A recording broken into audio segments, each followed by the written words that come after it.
வாக்கு சேகரிப்பின் போது அதிமுக வேட்பாளர் கலிய பெருமாள் பெண் குழந்தையை தூக்கி கொஞ்சியது அங்கிருந்தவர்களிடையே நிகழ்ச்சியை ஏற்படுத்தியது.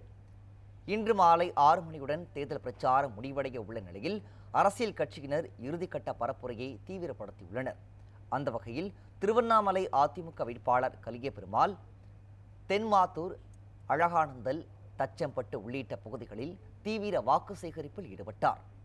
அப்போது பொதுமக்கள் அவருக்கு மலர் தூவி சிறப்பான வரவேற்பு அளித்தனர். மக்கள் மத்தியில் பேசிய அவர் நவம்பட்டு, தென்மாத்தூர் உள்ளிட்ட பல்வேறு பகுதிகளில் சாலை வசதி, குடிநீர் உள்ளிட்ட அடிப்படை வசதிகளை ஏற்படுத்தி கொடுத்ததாக குறிப்பிட்டு பேசினார். நவம்பட்டு பகுதியில் வாக்கு சேகரிப்பின் போது பெண் குழந்தையை தூக்கி கொஞ்சியபடி அதிமுக வேட்பாளர் கலிய பெருமாள் மக்களோடு மக்களாக வாக்கு சேகரிப்பில் ஈடுபட்டார். இந்த நிகழ்வின் போது கூட்டணி கட்சியினர் உள்ளிட்ட 500க்கும் மேற்பட்டோர் கலந்து கொண்டனர்.